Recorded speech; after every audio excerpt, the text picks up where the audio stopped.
Well, the history of Nikken all depends on who's telling the story. And because I'm telling the story, I have to tell it from my point of view. Because it's one of those arenas where, there are those events in our lives that we really know ahead of time they're going to be a big event. But there's other times when we don't really know. It's later on we found out what a big event it really was. And that's what happened to me. I'd gone to the University of Wyoming and become an engineer with the General Electric Company. And I found out that I needed a little extra income. I'd been sent to the San Francisco Bay Area, and coming from a little town in Wyoming, I was like a kid in a candy store. There were things going on at that banquet table of life, is what I call it, like ball games and concerts and restaurants I couldn't pronounce the names of. But the problem was, on my engineering salary, I couldn't sit up to the table, so to speak. I was having to settle for the scraps that fell on the floor. And about that time, a friend of mine invited me to look at a new concept that had just begun back then called network marketing. And after some deliberation and deciding whether I could do it or not, I got involved. And I found out in about 18 months I was earning more money part-time than I was full-time at my job at General Electric. And so another year and a half went by where I was gaining courage and skill, and I left and went full-time into that business opportunity. And because of that, my whole life changed. In fact, that company, the owner of that company believed that his most important product was people, and that the growth of people was what it was about. And the vehicle that he was using, the financial opportunity, was just to give them the freedom that they would need to grow. Well, I love that. In fact, he eventually made me one of the instructors of that company, and in about a year and a half later, we were the #1 distributors in the world in that company. And as a result of that, that company asked me to go to Japan to help set up their company in Japan and head up their marketing and sales. What happened was really interesting. I arrived, and I even hesitate to mention the dates because I'm not as old as I look, really, But what happened, I arrived in December of 1972. In March of 1973, I was doing interviews in a little town called Miyazaki, Japan. Well, in that interview in Miyazaki, Japan, in came a man by the name of Mr. Isamu Masuda. And Mr. Masuda had, in the same month that I had arrived, in December of the year previous, 72, he'd had a son born with a very serious physical problem. And he, at that time, was just a desk clerk in a bus barn. And he knew that if his son was going to have a normal life, it was going to require a lot of operations and a lot of medical care.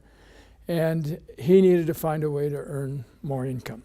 He'd heard about this network marketing, so he flew down to Miyazaki from Fukuoka, Japan, and came into that interview. Well, he got involved, he got excited about the concept, just was an immediate success in that company. In fact, he was so successful, we asked him to become one of the trainers for that company, some of the training that I had been doing. And eventually, we asked him to become the vice president for Southern Japan in the field for that company. Well, the owner of the company was killed in a plane crash, and they changed their management. I left and started a management consulting company. Mr. Masuda left, and in March of 1975, started the company Nikken. And what he asked us to do was set up the training program for his new company, because what he wanted that company to be was a vehicle for people to be all that they can be. In fact, he started with a philosophy that was just tremendous. He was raised by a single mom, by the way. His dad had died as a result of the war.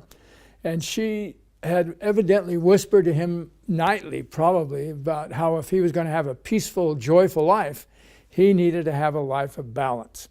So here he was starting this new company, and he was going to have a chance to put into effect a philosophy that is now just such a key part of the company called balance in the 5 pillars of health: healthy mind, healthy body, healthy family relationships, contribution to society, and healthy finances. But his slogan was the key. It was a company about humans being more. He wanted his most important product to be clear that it was about the growth of people. That's how the company started. Well, things went along just amazingly. He found some people who believed what he believed and who banded with him. And in fact, in 4 years, he had just one product. They had come across these Japanese scientists who had been studying magnetic deficiency syndrome, is what they called it, and the effects of the Earth's magnetic field being diminished. And they had come up with a prototype called mag steps today, with a little bumps to massage the feet with magnets in it. With that one product, they reached $1 billion in sales faster than any company in history up to that point. About a year and a half into that, I came back to the States and just occasionally did training programs for him. He'd send people over he wanted me to train, that kind of thing. And then in 1989, we finally convinced him to bring the company to North America. Up to that point, he resisted it, saying the Western world was not ready for that. The Western medicine, in order to be good health, you either had a knife, a shot, or a drug. And they weren't ready for this holistic approach. He's probably right. But in 1989, he decided it was time, and he selected as the person to head up his company in North America a good friend of his who was also raised by a single mom whose dad had died as a result of the war, exactly the same age, who had also been a key part of that original company, Mr. Tom Watanabe. And they asked me then to head up their training program in North America.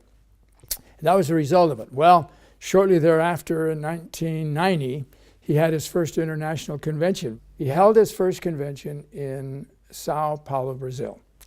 We all went down there. It was a very exciting time, 2,500 excited people from around the world, most of them from Japan and Brazil. But as we were getting ready to leave, Mr. Masuda came up to me to say goodbye, and through a translator. All we have ever communicated through is a translator. He said, "Do you remember what you told me when you interviewed me in March of 1973 in Miyazaki, Japan?" And I didn't have a clue. I didn't even remember interviewing him, much less what I had said. And I said, "No, I don't remember." Well, he reached into his coat pocket, pulled out a little 3x5 card, showed it to me. It was all written in Japanese. I couldn't read a word of it. But at the bottom of it, it said, "L. Proffit." And he said, "What you told me in that interview changed my life." Well, I'm feeling pretty good. You know, that's what would your mama say, you know, that kind of thing. And I was smart enough to ask the translator what it said. It said, "In order to become the person you wish to become, you must first think, talk, walk, and act as if you already are that person." Well, now I recognized it because that was something that I had learned from Earl Nightingale in his Lead the Field series. And I had been playing that for 9 years every single day. And evidently in that interview, something triggered that response. And he said it changed his life. Well, I realized from that moment on that it's important that you show up, that you be where you say you're going to be, because who knows what you're going to be able to do or say or be that will inspire somebody who can really change the world.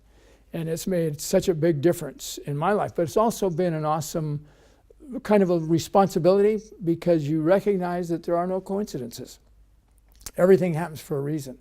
And you recognize that because of his philosophy and wanting to help people be more of what they can be, that was a key point of his life.